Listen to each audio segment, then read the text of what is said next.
Master minds commerce చదవాలనుకునే 10th inter విద్యార్థుల తొలి ఎంపిక. తమిళనాడులో టీవీకే విజయ్ సునామీ కొనసాగుతుంది. ముందుగా సుమన్ టీవీ చెప్పినట్టుగా 10-15 రోజుల నుంచి ఖచ్చితంగా కింగ్ మేకర్గా మారతాడు, ముఖ్యమంత్రి కూడా అవుతాడు విజయ్ అని చెప్పినట్టుగానే అక్కడ పరిణామాలు జరుగుతున్నాయి. అనుకోకుండా ఈరోజు త్రిష బర్త్డే కూడా ఉంది. బర్త్డేకి మంచి గిఫ్ట్ ఇచ్చాడనేటువంటి కామెంట్స్ వినపడుతున్నాయి సోషల్ మీడియాలో. దీనికి సంబంధించి మాట్లాడదాం, అక్కడ ఎన్నికల పరిస్థితులు అండ్ త్రిష బర్త్డేకి సంబంధించి కూడా. మనతో పాటు Suman TV chief editor Keshav గారు ఉన్నారు. సార్ నమస్తే సార్. సార్, తమిళనాడులో విజృంభణ విజయ్, మరొక వైపు త్రిష బర్త్డే ఈరోజు గిఫ్ట్ ఇచ్చారని చెప్పేసి చాలా మంది అభిమానులు కూడా కామెంట్లు పెట్టుకుంటున్నారు. అంటే అభిమానులకి డబుల్ ధమాకాలా కనిపిస్తుంది అది. వీళ్ళిద్దరు కాంబినేషన్ ఆల్మోస్ట్ ఒక 26 సంవత్సరాల నుంచి వీళ్ళు చేస్తున్నటువంటి సినిమాలు, వీళ్ళ మధ్య పర్సనల్ రిలేషన్షిప్ మీద వస్తున్నటువంటి రూమర్స్, ఇవన్నీ చూసినప్పుడు ఇది ఒక అటెన్షన్ పాయింట్ అవుతుంది. ఎలక్షన్ ముందు కూడా కొంత అదే కాంట్రవర్సీ నడిచింది.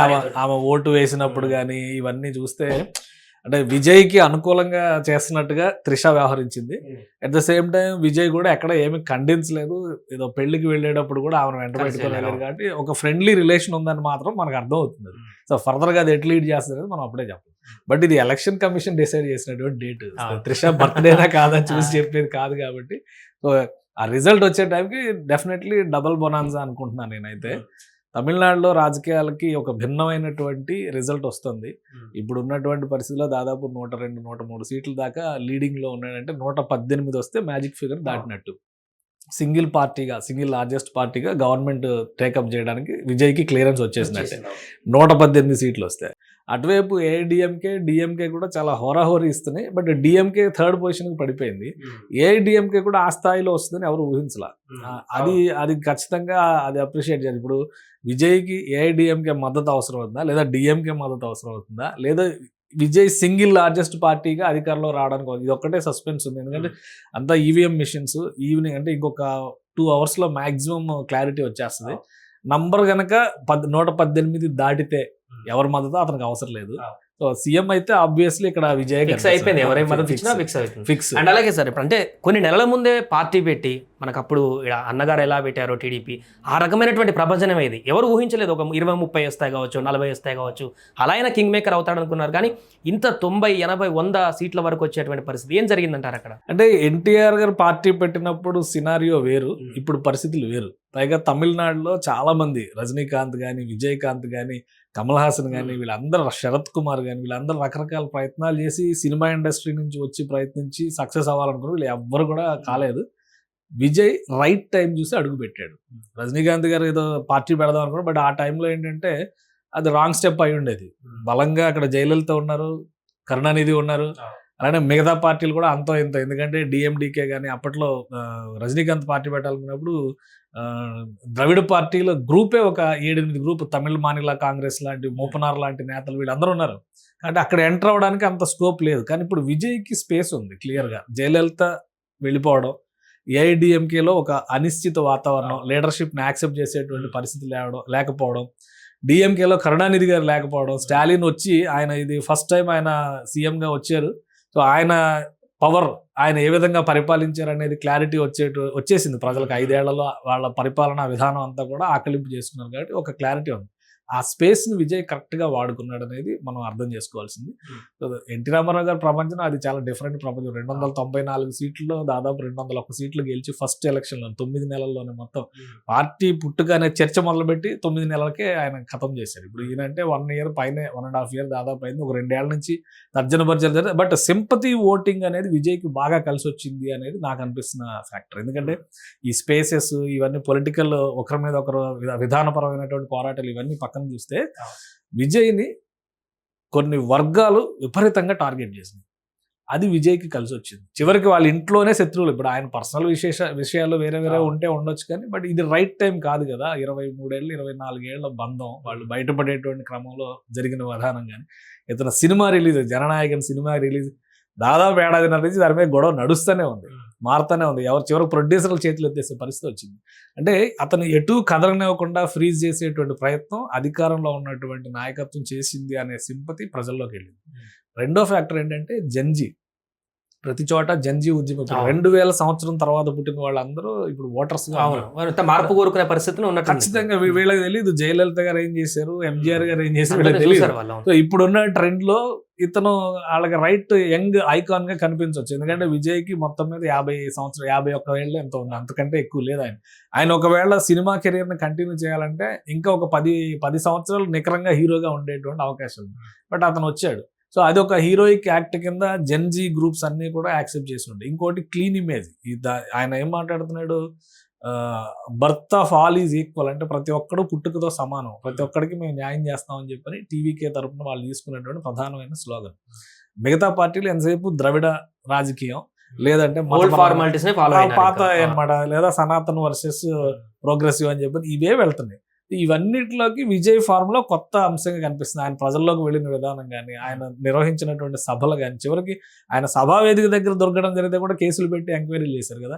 ఇవన్నీ అతనికి సింపతి ఫ్యాక్టర్స్ అవుతున్నాయి. అంటే ఇతను వేధిస్తున్నారు అనేటువంటి ఒక ఇమేజ్ క్లియర్ గా వచ్చేసింది. అంటే బ్యాలెన్సింగ్ ఉన్న వాళ్ళకి కూడా ఇంకా ఆయన పైన ఇంప్రెషన్, తటస్థ ఓటర్లు ఎప్పుడు ఇన్ఫ్లుయెన్స్ అవుతారు, ఇలాంటి ఘటనలు జరిగినప్పుడు, ఇలాంటి వేధింపులు జరిగినప్పుడు తటస్థ ఓటర్లు అందరూ ఇన్ఫ్లుయెన్స్ అవుతారు. బట్ యంగర్ జనరేషన్ ఇప్పుడు జరిగిన ఓటింగ్ లో almost 50 to 60% voting young generation, అంటే జెన్జీ బ్యాచ్ చేసినటువంటి ఓటింగే ఉంది అని చెప్పి అంచనా. ఇంకా ఫ్యాక్టర్స్ బయటకు వస్తాయి. సో అంతవరకు ప్రస్తుతానికి చూస్తే కనుక ఇంకోటి క్లీన్ ఇమేజ్. అతని మీద ఇప్పటివరకు ఏ విధమైనటువంటి అవినీతి లేదా వేరే విమర్శలు లేవు. మీరు ఇంకోటి గమనిస్తే లాస్ట్ ఎలక్షన్స్ ముందర కూడా ఆయన మీద రైట్స్ జరిగినాయి, ఈడీ రైట్స్ జరిగినాయి.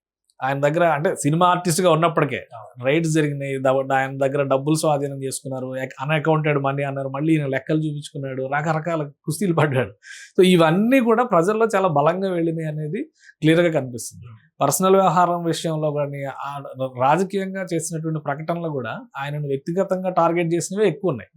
ఆయన విధానపరమైనటువంటి విమర్శ కంటే వ్యక్తిగతమైన విమర్శ ఆయన ఎక్కువ టార్గెట్ చేశారు. సో ఇవన్నీ విజయ్కి పాజిటివ్ ఫ్యాక్టర్స్ గా కన్వర్ట్ అవడంలో సక్సెస్ అయిన. అన్నిటికీ మించి మళ్ళీ ఇంకోసారి ప్రశాంత్ కిషోర్ ఆయన అనుసరించినటువంటి స్ట్రాటజీ గ్రౌండ్ లెవెల్లో చాలా బలమైనటువంటి పునాది వేసింది టీవీకేకి అని చెప్పని అంటున్నారు. సో ఇంకా కొంత ఫ్యాక్టర్స్ బయటకు వచ్చినాక మనకి ఇంకొంచెం క్లారిటీ వస్తుంది. బట్ ఇప్పుడైతే డెఫినెట్లీ కింగ్ మేకర్ అనుకున్నారు అందరూ, డైరెక్ట్ కింగ్ అయిపోయాడు. కాబట్టి విజయ్ ప్రస్థానానికి ఇది మొదటి మైల్ రాయి కింద మనం చూడాలి. రాజకీయ ప్రస్థానానికి ఎలా ఉంటుందని, కొత్త రాజకీయం కదా. ఎందుకంటే ఏఐడిఎంకేలో పన్నీర్ సెల్వం కానీ, పళనిస్వామి కానీ వీళ్ళంతా సీఎంలుగా చేశారు. వాళ్ళ ఐడియాలజీ ఏంటి, వాళ్ళు ఏం చేస్తారని తెలుసు జనానికి. అలానే ఇక్కడ డిఎంకేలో స్టాలిన్ కానీ, ఉదయనిధి స్టాలిన్ కానీ నెక్స్ట్ వాళ్ళే కదా, వాళ్ళ ఫ్యామిలీనే కదా, వాళ్ళ గురించి కూడా ప్రజలకు క్లారిటీ ఉంది. అందరికంటే కొత్తగా వస్తున్నవాడు, డిఫరెంట్గా ఉన్నవాడు, మొదటిసారిగా ఒక క్రిస్టియన్ తమిళనాడు రాజకీయాలని ఏలేటువంటి పరిస్థితి కూడా వస్తుంది అనుకోవచ్చు. ప్లస్ ఈయన ఇచ్చినటువంటి ఎన్నికల వాగ్దానాల్లో కూడా మహిళలకి సంబంధించినటువంటి వాగ్దానాలు ఎక్కువ ఉన్నాయి. మహిళా ఎంపవర్మెంట్ గురించి ఎక్కువ మాట్లాడాడు. సో వీటిని ప్లస్ ఎడ్యుకేషన్ సిస్టంలో మార్పుల గురించి మాట్లాడాడు, విద్యార్థులకి తీసుకురాబోయేటువంటి సంస్కరణల గురించి మాట్లాడాడు. సో ఇవన్నీ కూడా ప్రజల్లో ఒక ఆసక్తికరమైనటువంటి చర్చని లేవదీసి ఉండొచ్చు. అందుకనే ఒక స్లో సైలెంట్ రెవల్యూషన్ లా కనిపిస్తుంది ఇది. అంచనాలకు కూడా ఎగ్జిట్ పోల్స్ లో కూడా ఒకటి రెండు సరే, అంతేగాని మిగతా వాళ్ళు ఎవరు చెప్పాలి. మనం సుమన్ టీవీలో అయితే గతంలో కొన్ని వీడియోలు చేసాం. ఆయనకు ఒక యూత్ ఫోర్స్ ఫాలో అవుతుంది కాబట్టి ఒక మ్యాజిక్ జరుగుతుంది అనేటువంటిది మనం చెప్తా వచ్చాము. హంగ్ వచ్చినా ఈయన ఆల్టర్నేటివ్ అయ్యేటువంటి అవకాశం. ఎందుకంటే చాలా రాజకీయాలు మనం చూసాం. జార్ఖండ్ లో మధు కోడ లాంటి ఒకే ఒక సింగిల్ ఎమ్మెల్యే ఆయన సీఎం చేసి కాంప్రమైజింగ్ ఫార్ములా చేశారు. యాక్చువల్ గా ఇప్పుడున్న టఫ్ సిచ్యువేషన్ అంటే డిఎంకేకి ఏఐడిఎంకేకి వచ్చిన నంబర్స్ ప్రకారం చూస్తే కనుక టీవీకే పెద్ద పార్టీ అవ్వకపోతే మధ్య మార్గంగా ఎవరో ఒకరిని పెట్టుకోవాల్సిన పరిస్థితి వస్తే ఖచ్చితంగా విజయ్కి ఆప్షన్ ఉంది. కానీ సింగిల్ లార్జెస్ట్ పార్టీ అయిపోయిందంటే ప్రజలు వన్ సైడ్ గా ఓటింగ్ చేశారు అనేది మాత్రం చాలా క్లియర్ గా కనిపిస్తుంది. అండ్ ఇంకొక చర్చ సార్, ఇప్పుడు సోషల్ మీడియా నడుస్తుంది, బర్త్డే గిఫ్ట్ ఇచ్చాడు విజయ్, అనుకోకుండా జరిగిన పరిణామం, యాదృచ్ఛికమేమో. కానీ ఇప్పుడు అధికారంలోకి వస్తున్నాడు కాబట్టి, ప్రభుత్వాన్ని ఏర్పాటు చేస్తున్నాడు కాబట్టి విజయ్, త్రిషాను కూడా ప్రభుత్వంలో భాగస్వామ్యం అయ్యేటువంటి అవకాశం ఉందనేటువంటి ఒక చర్చ. ఏమన్నా తనకు రాజ్యసభనో, ఎమ్మెల్సీనో, లేకుంటే ఇతరత్ర మార్గాలు ఏమన్నా రాజకీయ ఎంట్రీ జరిగేటువంటి అవకాశం ఉందా త్రిష? అంటే అంత ఇన్స్టెంట్ గా డెసిషన్ తీసుకునే అవకాశాలు అయితే కనిపించట్లేదు. ఎందుకంటే ఆయనకు ఉండే లిమిటేషన్స్ ఆయనకు ఉంటాయి. ఇప్పుడు ప్లస్ ఫస్ట్ ఆయన ఫ్యామిలీ ఇష్యూని సెటిల్ చేసుకోవాలి. ఆ ఇష్యూ విషయంలో కోర్టులో అది నడుస్తుంది. దానికి క్లారిటీ వచ్చే వరకు వీళ్ళు వెయిట్ చేస్తారు. ప్లస్ ఆయన ఇచ్చినటువంటి ఇండికేషన్స్ కూడా ఈ మ్యారేజ్కి తీసుకెళ్ళటం కానీ ఇట్లాంటివి కానీ, అంటే వాళ్ళు ఒక ఫ్రెండ్ అనే చెప్పలేము, మోర్ దాన్ ఏ ఫ్రెండ్ అనేటువంటి ఇంప్రెషన్ మాత్రం ఆయన క్రియేట్ చేశాడు.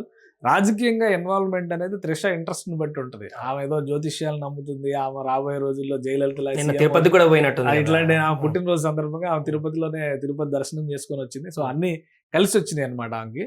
ఇప్పుడు జరగబోయేది ఏంటంటే పార్టీ నిర్మాణానికి సంబంధించి బలమైన అడుగులు పడాలి, ప్రభుత్వానికి సంబంధించి. ఎందుకంటే విజయ్ ప్రభుత్వం ఏర్పాటు ఎలా చేస్తారు, ఆయన ఫస్ట్ ఇంప్రెషన్సే ముందు ప్రజల్లోకి వెళ్ళేటువంటి విధానాన్ని, అనుభవం లేదు కదా ఇప్పటివరకు, ఒక ఎమ్మెల్యేగా కూడా ఆయనకు అనుభవం లేదు. అలాంటి వ్యక్తి డైరెక్ట్గా పదవిలోకి వెళ్తున్నారు, ప్రభుత్వాన్ని నడిపించాల్సినటువంటి అవసరం ఉంది. సో అది చాలా ఇంపార్టెంట్. రాజ్యసభకు వెళ్ళడానికి వాటికి ఇంకొంత టైం పట్టొచ్చు, ఒక 2 ఏళ్ళు 3 ఏళ్ళు 2 ఏళ్ళ సమయం పట్టొచ్చు, మినిమం 2 ఏళ్ళు అయితే సమయం పట్టేటువంటి అవకాశం ఉండొచ్చు. ఎందుకంటే వీళ్ళ నంబర్ పెరిగిన దాన్ని బట్టి ఎమ్మెల్యే కోటాలో వాళ్ళు నామినేట్ చేసేటువంటి అవకాశం. బట్ పార్టీకి ఇంకా ఎంతమంది సేవలు అందించారు, తెర వెనక ఉన్నటువంటి ఐడియాలజిస్టులు ఎంతమంది ఉన్నారు, వాళ్ళందరినీ కూడా చూడాలి. త్రిషకి ఒక స్పెషల్ ప్లేస్ అయితే ఉండొచ్చు, బట్ అది ఎలా ఉంటుంది ఏంటనేది భవిష్యత్తు నిర్ణయిస్తుంది. Right sir, thank you so much. అదే మొత్తానికి తమిళనాడులో టీవీకే విధ్వంసం కొనసాగుతుంది, విజయ్ ముఖ్యమంత్రి అవ్వడం ఖాయమంటూ గత కొన్ని రోజుల నుంచి చెప్పినటువంటి సుమన్ టీవీ మాటనే ఇప్పుడు నిజమయ్యేటువంటి పరిస్థితి ఏర్పడింది. సో ప్రస్తుతానికి అక్కడ సింగిల్ లార్జెస్ట్ పార్టీగా దూసుకువెళ్తున్నాడు. మరికొన్ని గంటల్లోనే పూర్తి క్లారిటీ వచ్చేటువంటి అవకాశం ఉంది.